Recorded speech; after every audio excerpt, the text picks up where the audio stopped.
Well, welcome everybody. This is Botany and Born. I am Bailey. This is Lily. Wyatt is over here to the right on the garage. We had a storm yesterday, so we are repairing our little canopy thing now. And then what the real point of this video is, I'm going to do some repotting.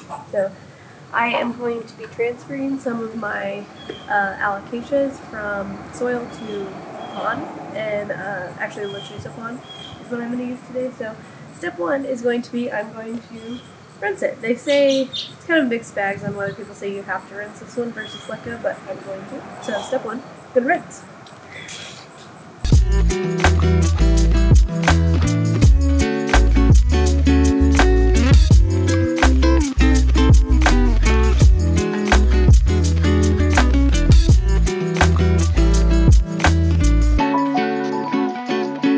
Alright, so we have completed step one of our transfer, which was to rinse.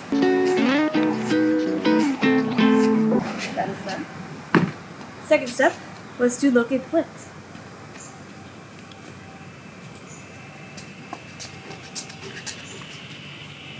Step two has arrived. Okay.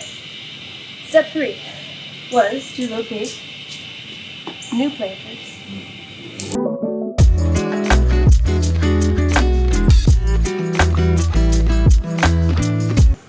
Yes, I'm a nerd, and I found that very gratifying to have them all laid out. 1, 2, 3. Okay. And so, I brought out all of these alocasias. So the things that do well in pond are mainly aroids, so philodendron, monstera, alocasia, dieffenbachia, that sort of thing. So I'm going to switch all of them out to pond instead. And this will help prevent fungus gnats, which is nice. And hopefully it kind of spurs them into some more new growth. So I'll start with this. So whenever you're using hydroponics, the things we are going to end up doing is you're going to actually put the pond in here, and then you're going to need to find a pot without a drainage hole, and then you will put this in here and fill up the bottom with like this much of water reservoir so that the pond is just sitting in water the entire time. Therefore, having a drainage hole obviously would not work out. So I have brought out some of the planters that I have that don't have any drainage holes at all. And then I also have some from Kanzo. I have these like pretty much everywhere in my house, but they come with a little stopper, a little rubber stopper, and it actually is pretty tight, so I think it'll do fine. Because I have brass planters in my house, but those will not be well suited because we were worried about them rusting. So first up, I will then figure out what size I would need to put this into. Right. So I ordered these all from Amazon, so they will let the water like in and out of the Leca. So these came in a pack, and then these 3 came in a pack, and then here's all the rest of them. So I could do that one. I feel like I should go up a little bit though while I'm at it. Okay, so I'll go ahead and do that one. And then this one sits well in this one, but I feel like, that's not, I guess I can just keep putting new little pups in and make like a little bit fuller of a plant. So we'll do that. Okay.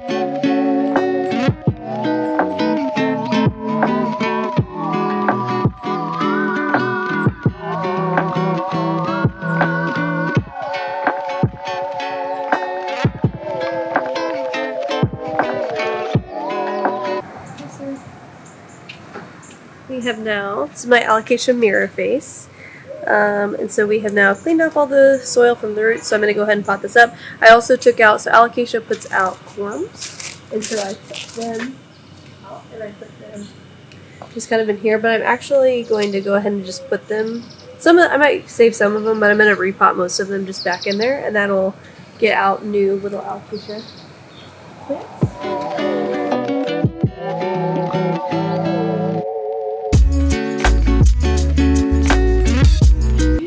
Voila!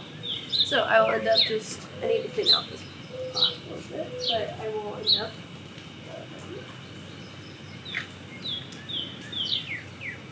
having it live in this stage. Actually, let me see if it's yeah, so it's not terrible. So I usually like it to be where it actually like engulfs itself inside the cash pot just for looks sake. But this one wouldn't have been terrible either. However, I don't have a drainage plug for this one, so it will live in here now. And again, so I will just end up filling up the water, and it'll sit in about this much of water.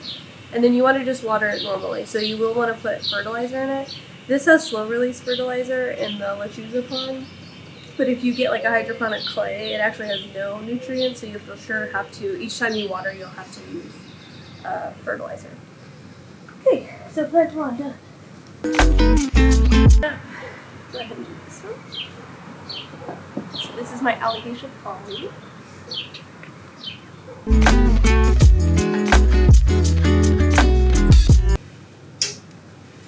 White's doing like a prisoner's workout over here. He's like doing push-ups on the concrete.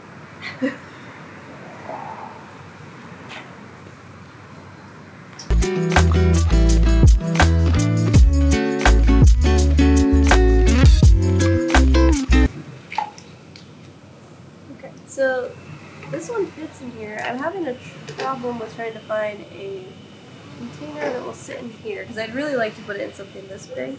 So I guess I will do that, and then what I'll do is I'll actually go up. So this is a 6-inch, and so I'll get an 8-inch from the website.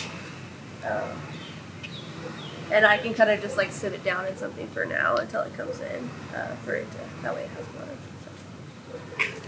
And I'd already pulled all the corms out of this one before when I repotted it, just in soil repot, so I won't need to.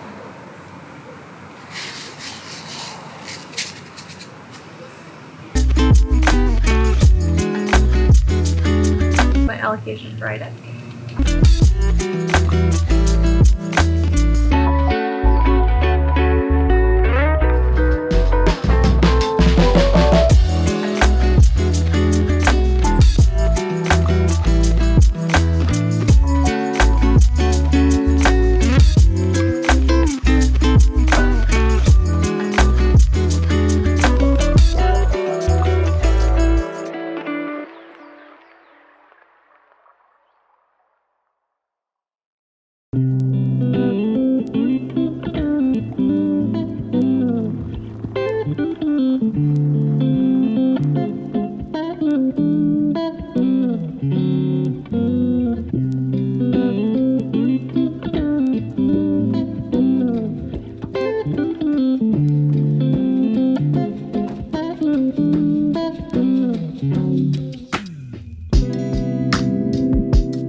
I am back with some of my Epiprinum pinnatum albo, which is a mouthful. So I'm going to pot this up also into the Lechuza.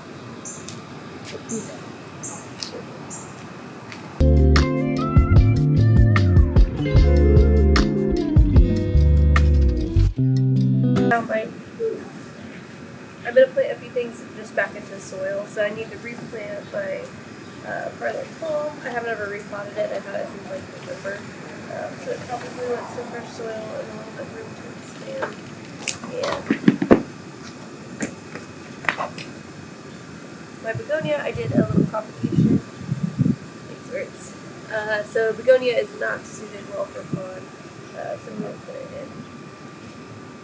in soil.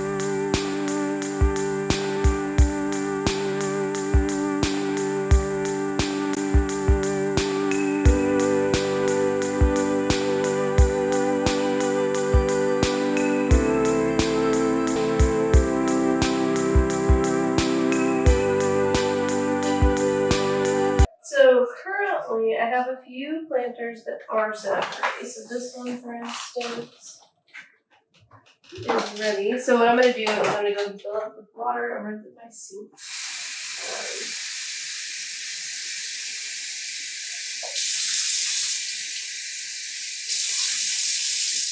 And I filled it up till the water was about here. And then so I'll just check it, and then when I re-water, just like normal, I'll probably water like once a week, and then you just make sure that the water reservoir doesn't ever dry up. There's also methods where you can put wicks in the plant, so that way, like if it were to kind of get dry throughout the pond, it would actually like wick and pick up stuff from the water reservoir. Okay, so this one is done, and it's normally lives in my cabinet, so I'll go ahead and put it back there.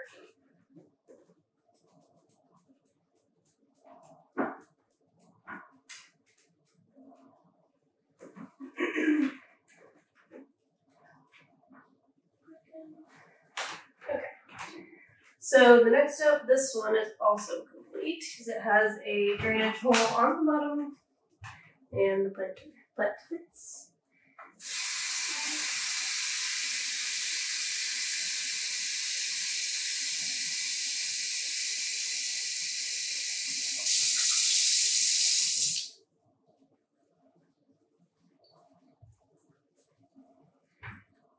So it goes upstairs, so I'll take it back there in a bit. So here I have my alocasia little forms that I grew. I have one that's already kind of like turned into something. However, you guys didn't get to see because it wasn't close enough, but when I was trying to retrieve it, I ended up breaking out all the roots except for one teeny tiny one. So, and I'm just now getting this leaf, so I really hope it can like grow roots fast in this pond.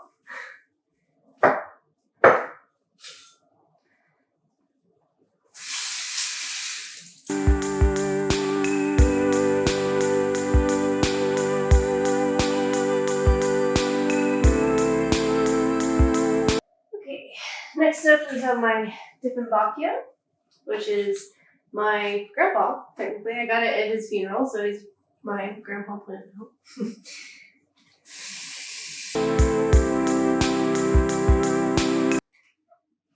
So one thing to mention is wild pond is better for some pests like fungus, gnats, and whatnot.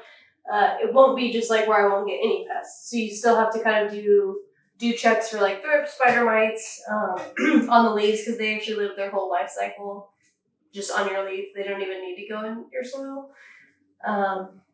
So you still have to, even if you put them in pond, you still need to go around and kind of, do regular like dustings every once in a while and just some plant checkup for pests. Okay, good.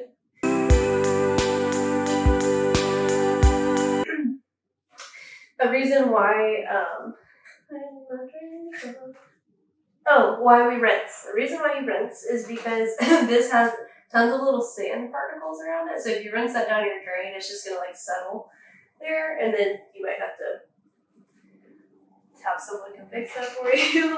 So that's why it's good to do a good rinse. I will say my initial arm method was not very good because it really does need to be kind of like run through the soil quite a few times. So I would say, honestly, when I go to do it again, I might just like bring a stringer out there, or I think the camera might have turned off, but I ended up taking just another, a bigger one than this, but like a pot with holes, but it wasn't too big of holes where it would fall through, and then watered and rinsed my pot in that, and that worked a lot better. So I recommend that for step 1 instead of what I did. Okay.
So now I'm going to clean my floors because you guys cannot see it, but there's water and stuff, dirt from there. So I'm going to clean up, and yeah. So hopefully you guys enjoyed this, found it helpful perhaps, or entertaining, one of the two. If you have any questions, let me know down below, or just a general comment if you see a plant you like and want to know what it was called and I didn't point it out. But yeah, with that, thank you guys so much for hanging out, and I'll see you next time.